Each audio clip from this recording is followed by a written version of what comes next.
I'm one out of 430 million people that have hearing loss worldwide, and I want to make sure that people know that I'm speaking for myself and I'm not speaking for others. We will post a disclaimer explaining that right on the video itself. So. Okay. Welcome to Healthy Hearing Loss. My name is Mike. My role with the channel is to provide support and edit content. Today, we'll be speaking with Dee Dee from Healthy Hearing Loss about working in healthcare with hearing loss.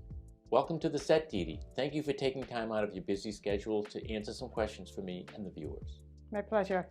I'd like to start the conversation today by asking you a few questions about yourself. Okay, sure.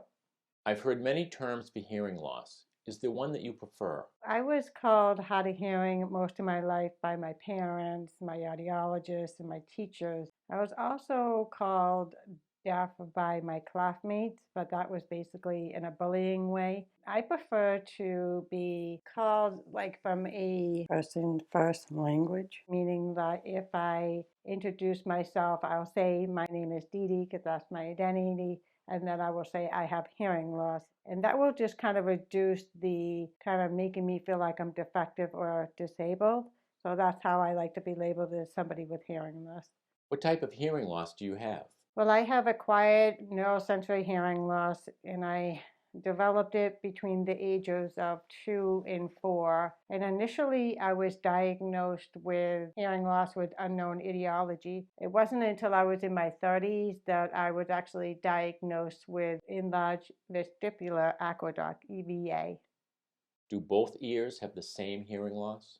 Now, my right ear is better than my left ear, and my right ear, my hearing loss is severe in that ear, and I have over 80% word recognition on that side. That's why a lot of people will find me turning my head to my ear faces the speaker. And I've actually had people tell me, you look very suspicious because of the way I look. On the other hand, my left side is profound hearing loss, and that's about 30% or less word recognition. Do you wear hearing aids? I wear 2 the behind the ear hearing aids. They are made by Phonak. The hearing aids themselves, the behind the ear is attached to a wire and it goes to a receiver inside. And these hearing aids have Bluetooth in them. I haven't been able to figure out how to use the telecoil yet, even though my audiologist says it's activated. In the meantime, I have a second pair of hearing aids that I use that are also made by Phonak, and they have telecoil, and I use those when I need to utilize telecoil or T-coil. Do you have experience with other hearing aids besides Phonak? I predominantly used Phonak hearing aids probably for the last 30 to 35 years. They're digital hearing aids. When I was a child, I used analog hearing aids, and they were made by Siemens, which isn't manufactured anymore. There was a short time that I trialed the Oticon More hearing aids, but I didn't stay with those because it was very difficult to acclimate to the deep neural network that's within the hearing aids. It's a form of artificial intelligence, and I just couldn't acclimate to it. What has been your career trajectory up to this point? In my teens, I started working in a laboratory as a accessioning technician, which is basically processing specimens to the appropriate department or location for testing. And it was at that time I received my certification for emergency medical technician. And then in my 20s, I went ahead and advanced that EMT certification to paramedicine. And in my 30s, I went to school for nursing and to get my associate. And it was around that time that I also received my certification to be a yoga teacher. Going into my 40s, I went back to school to get my bachelor's in nursing. Around that time, I also received my certification for peer mentoring for deaf and hard of hearing from Gallaudet University. And thereafter that, in my 50s, I went back to school again, and I went to grad school, got my master's in nursing. And I'm contemplating going back to get my doctorate, but we'll see. What are some of the things you've learned in your career up to this point? One of the things I learned that there were a lot of obstacles and barriers that were placed up that I needed to knock down or make a detour around. And the way I look at that is when you go for a career, you are essentially starting at A, and you know that your goal is at Z. So starting at A, you look forward and there's just a road map. And I felt like there were a lot of kind of road signs that had conflicts on it. So you had to kind of resolve those as you went. And then there were some detours, and you just needed to use the detours to go around the obstacles. So Thanks for sharing about yourself. you're welcome. We've had some comments and questions on this channel, and that's what prompted this video today. One question that stands out: can a person with hearing loss work as a healthcare professional? Well, I immediately think that this person already has a goal in mind. But then comes the question how to do it. And for me, I knew that I was going to be facing conflicts along the way.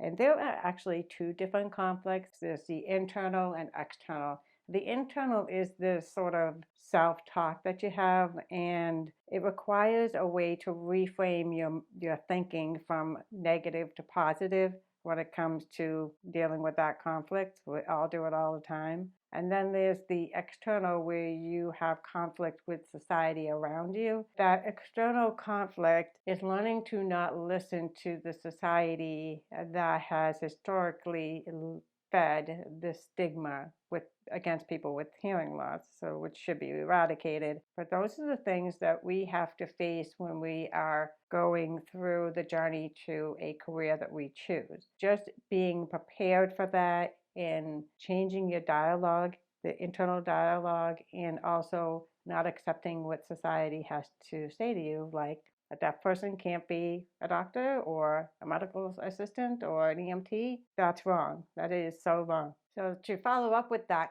question, I have more questions I would like to ask this person that asked that question is, what field did you want to go into and why? And does it align with your core values? What's driving the desire to go towards that particular field in healthcare? For an example, I value active listening, and that is what drove my career choices going forward. And the biggest advice I would give anybody that's considering a healthcare career is to find a mentor or find and talk to somebody who's been through the process. You have to have a buddy that will help you resolve conflicts as you go. That's really essential. What challenges did you experience getting into schools? I really didn't have a lot of challenges getting accepted into school, colleges, universities, because I didn't reveal my hearing loss. I didn't find it was going to benefit the college or school, and I didn't think it was going to benefit me. I certainly didn't want to be put at a disadvantage when I was going through school. The stigma is pretty real out there, and we all need to advocate to squash that stigma. Did you have any challenges during school?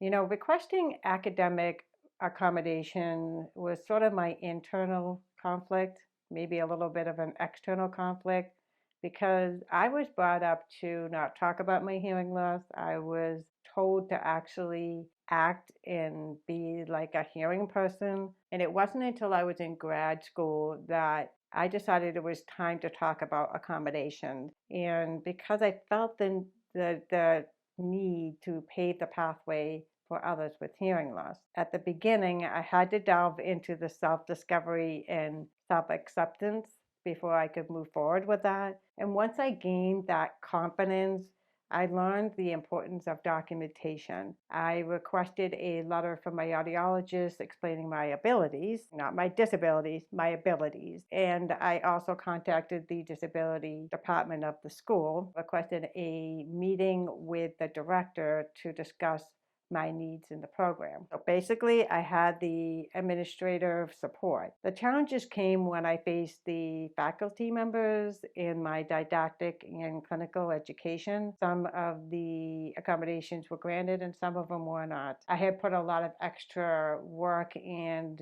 reached out to my classmates to get support. It wasn't easy, but I got it done. Did you have any challenges with job interviews? Before any job interview, I had to kind of cultivate sort of this right mindset by reminding myself of my mantras and my core values. I usually would put my best foot forward and I practiced how to interview well. That really helped a lot before going into an interview. So therefore, I didn't face a lot of challenges securing employment. But, one question I would highly recommend anybody out there considering healthcare as a career and you're going to an interview is to ask, does your company value inclusion? That's a really important question. Can you tell us a little bit about your current job? My current job, I work as a nurse practitioner in a primary care setting, and I work with the extremely vulnerable and underserved population.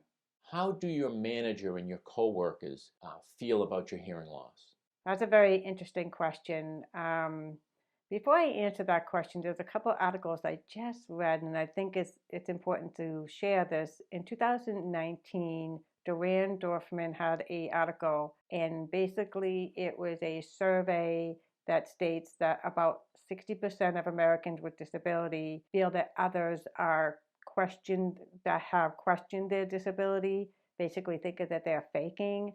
And then another article was from the Harvard Review or the Harvard Business Review that reported that 30% of professional workforce do not disclose their disability. So when I look at something like that, I was part of that statistics early in my career. Currently, I am very fortunate that I work with a team who values inclusion. That says it all. What would you say is your favorite thing about being a nurse practitioner?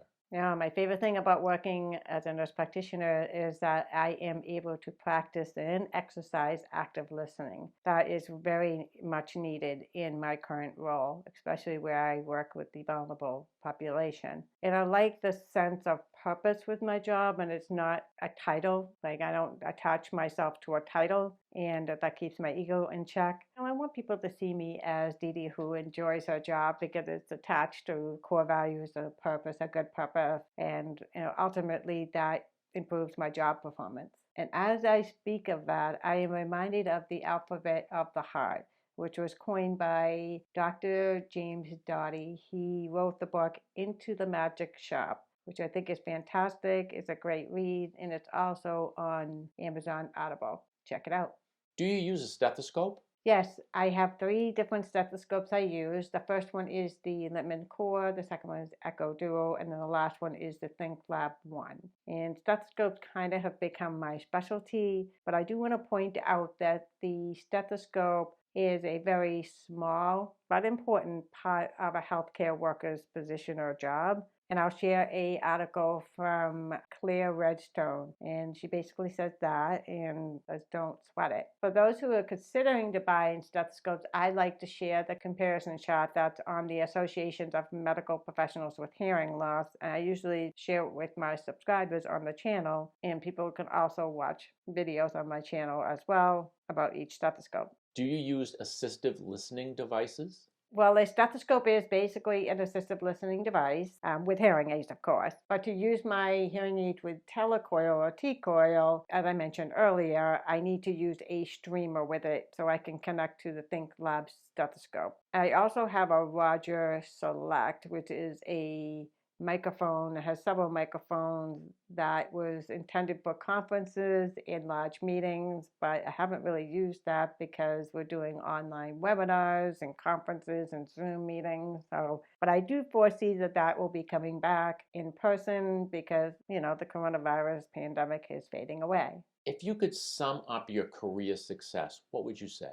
On the Rochester Institute for Technology, they have this website that's called the Healthcare Careers for Deaf and Hard of Hearing, and it's a community. And on that site, they say that the keys to success is education and access. And I completely 100% agree with that. Where can people go for support? And can you share some references for the audience?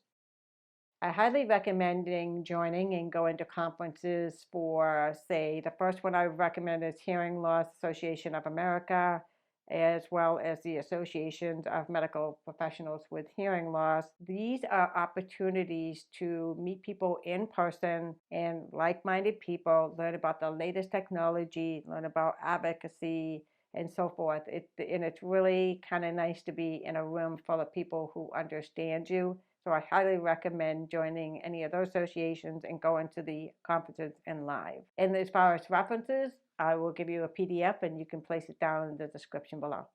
Well, this was fun. It was very informative, I'm sure, for our viewers. and you may have helped someone make a decision today whether or not to pursue a career in healthcare. Well, thanks for being with us today. It's great having you. Thank you. It was a pleasure being here. Take care. Thanks for watching. I hope this was helpful. We'll see you again in the next video. Bye-bye. Sharing about yourself. Do that again.